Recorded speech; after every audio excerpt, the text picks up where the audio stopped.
शिव महापुराण की कथा कहती है, यदि राहु है, केतु है, शनि है, मंगल है, बुध है, शुक्र है, शनि है, आपको कोई भी ग्रह परेशान कर रहा है, आपके जीवन में कोई ग्रह अगर अनिष्टकारी है, आपके जीवन में अगर कोई ग्रह अनिष्टता प्रदान कर रहा है, तो निवेदन है शंकर के मंदिर में जो कलश लेकर आप जाएं, जल लेकर जाएं, उस कलश में मात्र अक्षत के 2 दाने डालकर ले जाएं, मात्र 2 अक्षत के दाने। जैसे सूर्य नारायण को प्रसन्न करने के लिए अपन कुंकू डाल लेते हैं, हल्दी डाल लेते हैं जल में, या चने की दाल डाल लेते हैं जल के अंदर। सूर्य नारायण को प्रसन्न करने के लिए हमने चने की दाल डाली, कुंकू डाला, हल्दी डाली, और कभी कभी सूर्य नारायण भगवान से बहुत जरूरी काम है और वो कार्य हो ही नहीं रहा है, या तन पर कोई रोग हो गया है, तो उसको मिटाने के लिए कई बार हमने भगवान सूर्य को अर्घ देते समय सफेद फूल भी डाला है, कभी लाल फूल भी डाला है। उसी तरह भगवान शंकर से निवेदन करने के लिए, हमारी ग्रह दशा सुधारने के लिए जल के पात्र में 2 अक्षत के दाने, अक्षत भी पूर्ण अक्षत, पूर्ण अक्षत, खंडित नहीं, पूर्ण अक्षत भगवान शंकर को समर्पित कर।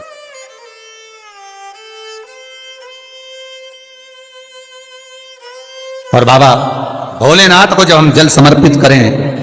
तो राहु, केतु, मंगल, शनि, शुक्र, बृहस्पति जितने ग्रह हैं सब अनुकूल हो जाते हैं महाराज,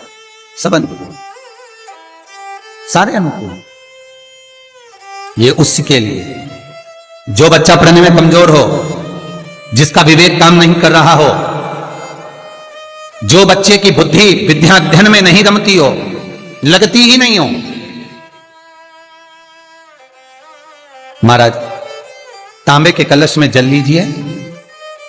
उस जल में अक्षत के 7 दाने डाल लीजिए। तांबे के कलश में जल हो,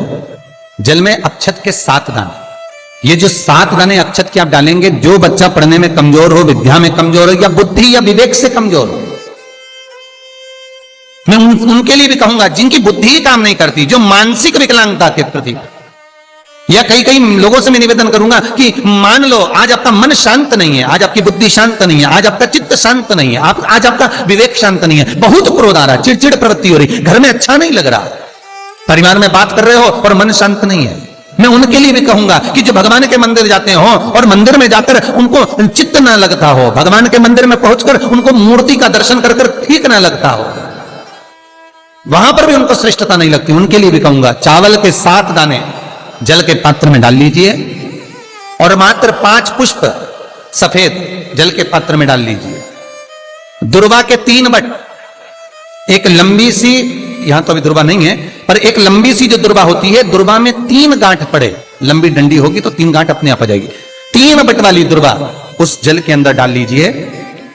और शंकर के मंदिर में जाकर उस जल को समर्पित कर दीजिए। जल समर्पित करना है, ये वाला जो जल चढ़ाएंगे आप शंकर को, जैसे शिवलिंग सामने है और जल का पात्र अपने हाथ में है, तो उल्टा जल चढ़ाएंगे, ऐसे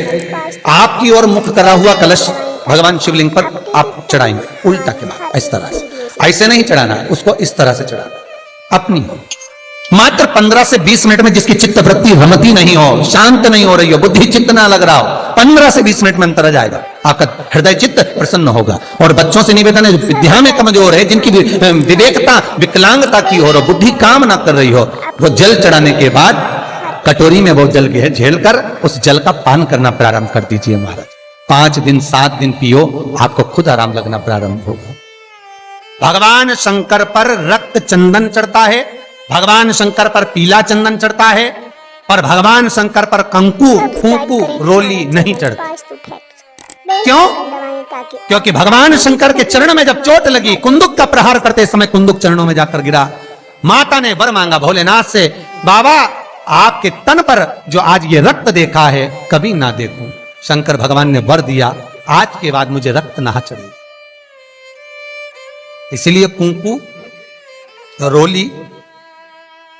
शंकर भगवान का शिवलिंग जहां रखा रहता है, जो गोल भाग होता है, माता पार्वती जी का हस्तकमल चरण होते हैं, इस भाग पर आप कितनी भी रोली चढ़ाओ चल जाएगा, पर शिवलिंग पर कंकु, रोली, कुंकू नहीं चढ़ाना। आसपास चढ़ाइए, चंदन चढ़ाओ, अबीर चढ़ाओ, गुलाल चढ़ाओ, जो चढ़ाना है शिव को समर्पित करो। भगवान शिव कुंद के ईश्वर हो गए। शास्त्र कहता है जिसको रोग सताए तो एक कलश जल में थोड़ा सा शहद उंगली में शहद लेकर ओम लिखकर कुंदकेश्वर भगवान का नाम लेकर किसी भी शंकर के मंदिर में जल समर्पित कर दे। थोड़ा सा जल किसी बेलपत्र के नीचे चढ़ा दे, उस जल को नैनों से लगाकर घर लेकर आए, थोड़ा सा घर में लाकर घर के दरवाजे पर उसको जल से बिंदी लगा दे या त्रिपुंड बना दे, उस घर से रोग बीमारी दूर हो जाती है। साहब कुंदकेश्वर का नाम लेकर सब्सक्राइब करें हमारा चैनल। लोहे से ताकतवर, जम के बोलो, अग्नि, अग्नि से ताकतवर पानी, पानी से ताकतवर मनुष्य, और मनुष्य से ताकतवर बीमारी जो अच्छे अच्छे को निकल जाती है। कितने ही सूरमा, कितने ही सूरमा इस भूमि पर पैदा हो गए और मर मर के चले गए। कितने ही, मनुष्य से ज्यादा ताकतवर है बीमारी, और बीमारी से ज्यादा ताकतवर है मेरा महामृत्युंजय, मेरा देव आदिदेव महादेव, जो मृत्यु जय कहलाता है, जो मौत पर भी विजय प्राप्त कर लेता है और बीमारी को भी जीत लेता है। बीमारी वो महामृत्युंजय, वो महादेव। हम कई बार कहते हैं अगर कैंसर जैसा रोग भी हो गया, बहुत बड़ी बीमारी हो गई, आपको नहीं सद रहा और कैंसर जैसा रोग हो गया, कहीं आप जाएं डॉक्टर को दिखाएं, मना नहीं है, और उसकी टेबलेट लेने से पहले इस महादेव के चरणों की टेबलेट जरूर लेना, उसकी औषधि जरूर लेना। एक बार जहां शिव और सती का विवाह सतयुग में हुआ था, त्रिजुगी नारायण में, हम पार्वती के विवाह की बात नहीं कर रहे, हम सती के विवाह की बात कर रहे हैं। जिस भूमि पर त्रिजुगी नारायण में शिव और सती का विवाह हुआ था, जहां दक्ष प्रजापति ने माता सती का मंगल पाणी ग्रहण संस्कार करवाया था, कन्यादान किया था, भगवान शंकर और सती के विवाह की अग्नि आज तक जल रही है त्रिजुगी नारायण में। केदारनाथ जी जाते हैं, उसके पहले गौरीकुंड आता है, गौरीकुंड से लेफ्ट में 8 किलोमीटर की 10 किलोमीटर की दूरी पर त्रिजुगी नारायण है। त्रिजुगी नारायण में जहां पर भगवान शंकर और सती ने फेरे लिए थे, भगवान और शिव और सती के, जहां शंकर और सती की भावर डली थी, फेरे हुए थे, उनके फेरे लेते समय माता सती के चरणारविंद से, भगवान शंकर के चलने पर सती माता के चरणारविंद से कुंड उत्पन्न हो गए। उस कुंड का पानी बोतल में भरकर लेकर आ जाओ, और उन 7 कुंड हैं, 4 तो कुंड पास में हैं और 3 कुंड पीछे की ओर,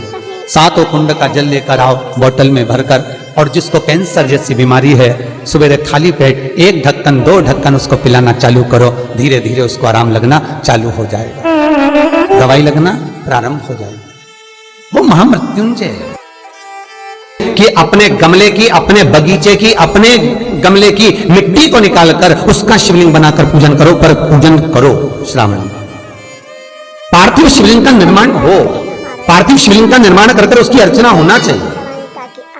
और ये जरूरी नहीं है कि शिवलिंग बहुत बड़ा बनाया जाए। आजकल के जमाने में तो एक फैशन का दौर भी चल रहा है कि कहीं भगवान शंकर का शिवलिंग बनाए तो बहुत बड़ा शिवलिंग बनाओ थाली के अंदर, फिर उसका अभिषेक पूजन करो। यहाँ शास्त्र वर्णन नहीं कर रहा है, यहाँ तो शास्त्र स्पष्ट कहता है, शिव महापुराण की विद्येश्वर संहिता कहती है कि आप चाहे पार्थिव शिवलिंग बनाए, आप चाहे मट्टी का आनंद भाव से शिवलिंग बनाए, आप चाहे तो घर में शिवलिंग रखें, आप चाहे तो शिवलिंग का स्मरण आप घर के अंदर लेकर आए, पर कोई भी मूर्ति यदि आपके घर में है तो वो अंगुष्ठ आकृति से बड़ी नहीं होना चाहिए, बस इतना बड़ा स्वरूप भगवान का होना चाहिए। और मूर्ति अंदर से पोली ना हो, अंदर से ठोस होना चाहिए।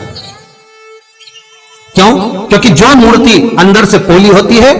वो घर को पोला कर देती है, घर में लक्ष्मी टिकने नहीं देती।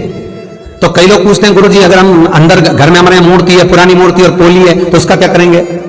उसका करेंगे क्या? तो कुछ नहीं करना है, उसको कहीं रखकर नहीं आना है, उसको कहीं ठंडा करना नहीं है, उसमें केवल इतना करना कि मेन जो आता है, जो भगवान का श्रृंगार करते हैं तो उस पर जो चिपकाते हैं मेन, वो मेन उसमें आप डाल दीजिए, उसमें भर लीजिए और मूर्ति को ठोस कर लीजिए। श्री शिवाय नमस्तुभ्यं, श्री शिवाय नमस्तुभ्यं, श्री शिवाय नमस्तुभ्यं।